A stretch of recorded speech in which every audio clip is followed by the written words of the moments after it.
Rodgers is Aaron Rodgers, and that's all I have to say. He's still a top 5 quarterback in this league, and there's nothing really anyone can do about it. Everyone's looking for the young guy. They're looking for McVay. I think take a shot out Todd Bowles, get him a second shot at head coach, and see if he can do it. I don't think they will. If they don't have Anthony Davis, I'm saying it right now. If Anthony Davis is out for the playoffs, they don't make it out of the first round. It's crazy. And our kids will know how great Tom Brady is because he's going to be playing.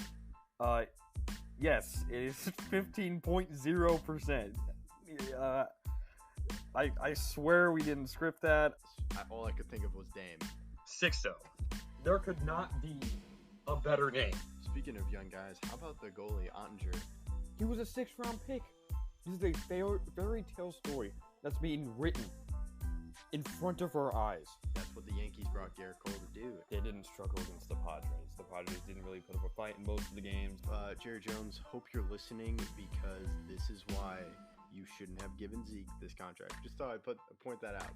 I feel like Luka will take that next step, and if he can get a 3 ball consistently around 35%, I feel like they could become a contender. While with the Padres and Marlins, I think it's coming in the near future. They're my pick to win the most rings in the 2020s. I was shocked by Jalen Hurts. Yeah, Montreal has one of the best goalies in the league with Carey Price. People like to call them their JV team, and they just stole one of their better players.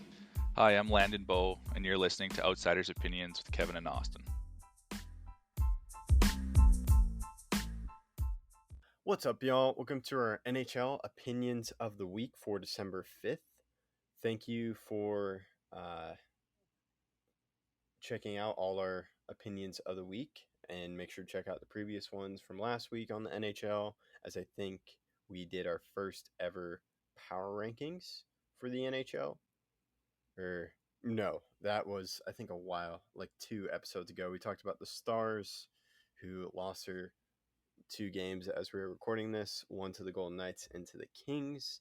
But good news is Ben Bishop is playing hockey in the AHL, or they're planning to play him in the AHL, and that'll be the first time we really see Ben Bishop if everything goes well. We haven't seen him since that Stars run when he just did not look like himself. I think it was the Colorado series. Yeah, it definitely was. So I think that would be a huge boost for the Stars goalkeeping. You can't say tandem because you have It's 4 people right now. Yeah, it would be like quadruplets, goalie quadruplets. Yeah, and the bad part about Ottinger's played like their best goalie, and their big run was with Ottinger. But the issue is they're going to have to move Ottinger down because it's the only one they don't have to put on waivers to move to the AHL. But do you think you could find it maybe like a trade partner for Hudobin? Because that might not work out well with that contract. I think they would rather trade Holtby than Hudobin because Really? Hudobin, I think, has more ties to the city. Yeah, definitely an emotional connection. Yeah, because he was outstanding on that run, and a big reason why the Stars even had a chance of winning the title. Yeah, that he played phenomenal, and it'd be hard to live up to that, but he struggled last season. The whole Stars struggled last season. But another interesting thing to talk about your team is Rask is practicing with the Bruins as their emergency backup goalie.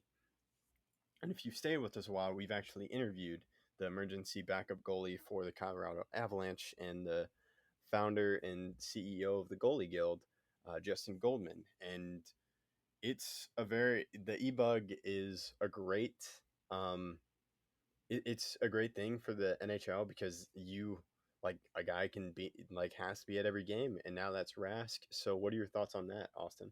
Yeah, every Bruins home game, Rask is going to be sitting there and waiting to see if 2 players, the backup and the starter, get injured or cannot play for illness or COVID or another reason. And that's when Rask will be put in the game. We haven't seen one in a while, not since the Leafs got beat by a backup goaltender.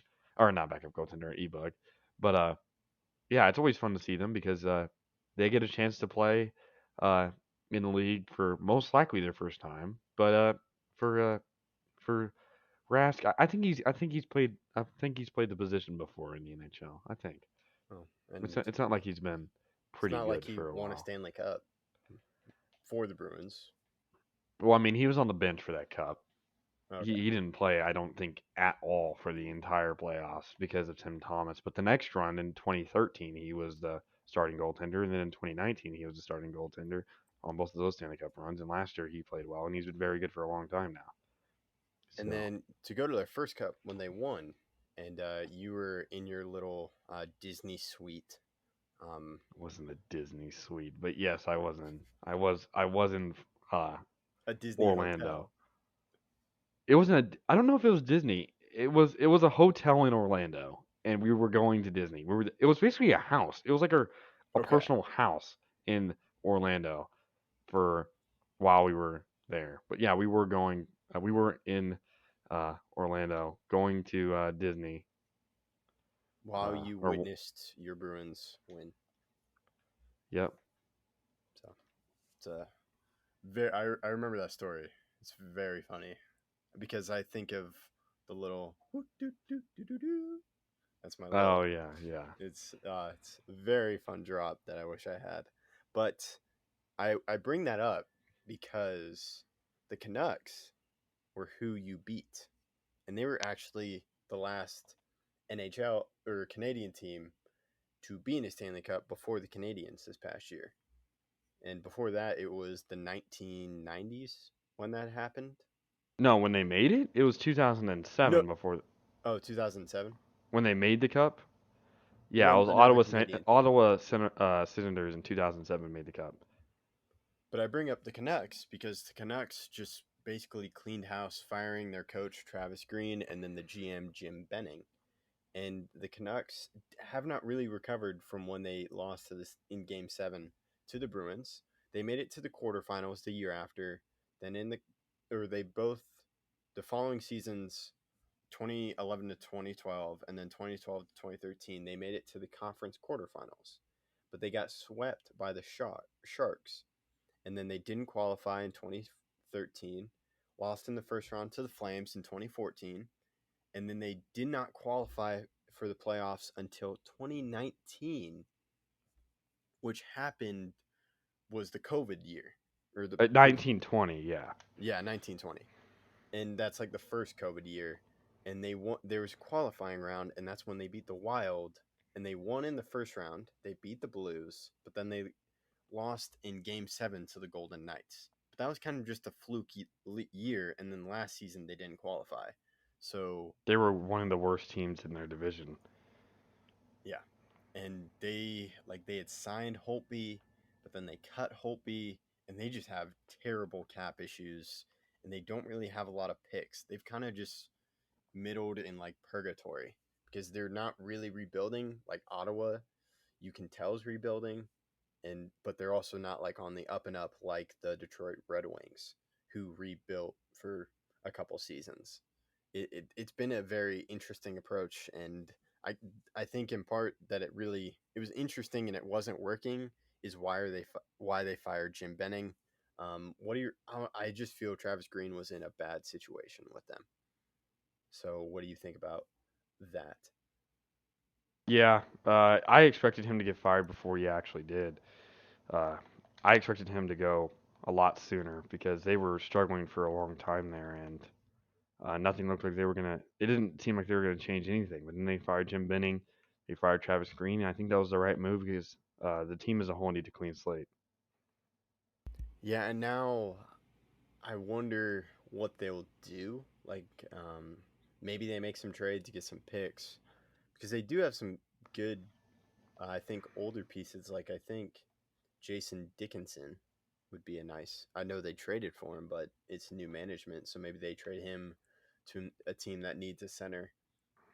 Yeah, good So defensive center. Yeah, yeah, Golden Knights come to mind, but I don't know if they can make a trade. I So don't know how their cap's gonna work when Eichel comes back because it's based on the roster that you put on the ice, and I don't know how they're gonna do that. But we'll find out when that comes. well, he may just pull a Kucherov and just hop in the playoffs. Also, I haven't heard about anything with Kucherov, so I believe he's still on the LTIR. Oh no, he is. Yeah.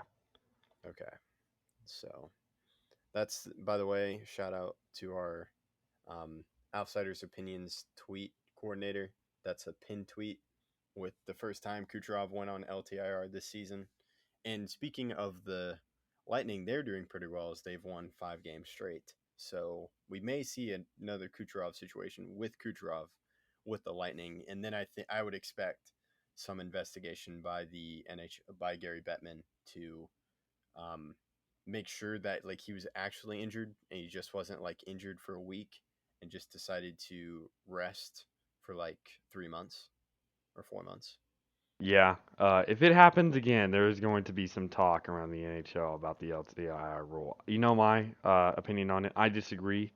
I think the LTIR should be there. It should be allowed, and it should go against. It should not go against your cap.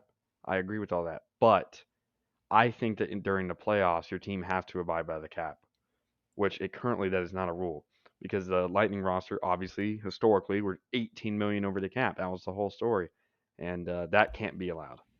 I think if it happens again, then I'm going to go to your side of your thoughts on it because like you can tell like this is 2 years in a row that they've abused it, or then you can define them as abusing it. But I think if it happens like 1 year, I don't see them abusing it. So you could, if depending on how this Kucherov thing continues or how it ends, then you could hear me agree with you about it. I'm just not there yet. I need to see a little bit more evidence for my personal opinion. So, I think Mark Stone is back, so that just adding Yeah, to he the is. Knights issue. I know that because I think he had like 2 assists against the Stars with a goal. Yeah, Or he's been 2 back goals for a couple weeks now. But he was out for an extended period of time. when they made that Eichel trade. Yes.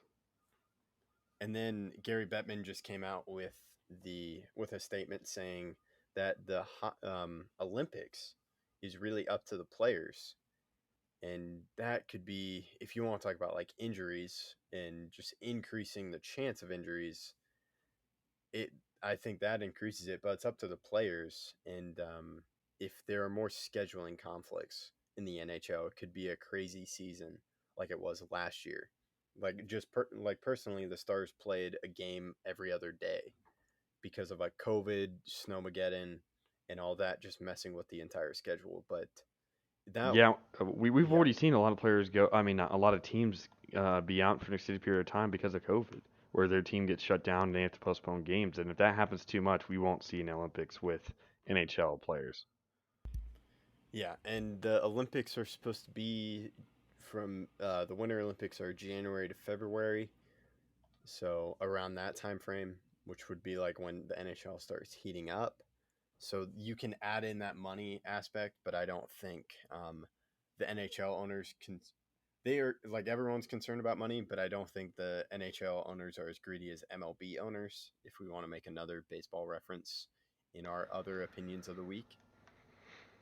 Yeah, it's gonna be it's gonna be very interesting what happens to both of these leagues because either the MLB's drastically changed or the NHL decides not to go to the Olympics and we just have 2 weeks of not playing except for those games between the teams that were postponed. So it's gonna be a very interesting end of the season or middle of the season, I guess. Yeah, middle of the season. And it would, yeah. And I say increase of injuries because of we've basically played 3 seasons. This is our third season within 2 years in the NHL, or has it even not been 2 years? Not even close to 2 years. If we're talking It's about been a ending, year. yeah, it's basically a little bit over a year Wow. since Yeah, because yeah. that was 2 seasons ago when the Stars were in the Stanley Cup final. Yeah, but that happened in 2020, and that was last year. And then we Yeah, already and finished. that's like two We months already, ago. yeah, we already finished. Yeah. So Oh, it it's like wasn't 10 months 14 ago. months. It Like ended like 14. 14. Yeah. And then like a month or two later, no, they started playing in March. No, I don't think it was March. Was it February? It was February. It was January. I think it was January. Yes, because then you had Snowmageddon in February. Yes. And Yes. then I think they started like New Year's or something like that. Like they started like second week of January because I remember the NBA started on Christmas and then like a couple weeks later, the NHL and then started. you had NFL stuff, and then it ended like July, like when it normally ends, and like now we're sort of getting back on track with scheduling. But then you add in the Olympics, which can make it even crazier. So this just a little bit of sports math, figuring out when seasons started, when did seasons end. Hope you enjoyed this episode, and thank you for listening to Outsiders Opinions.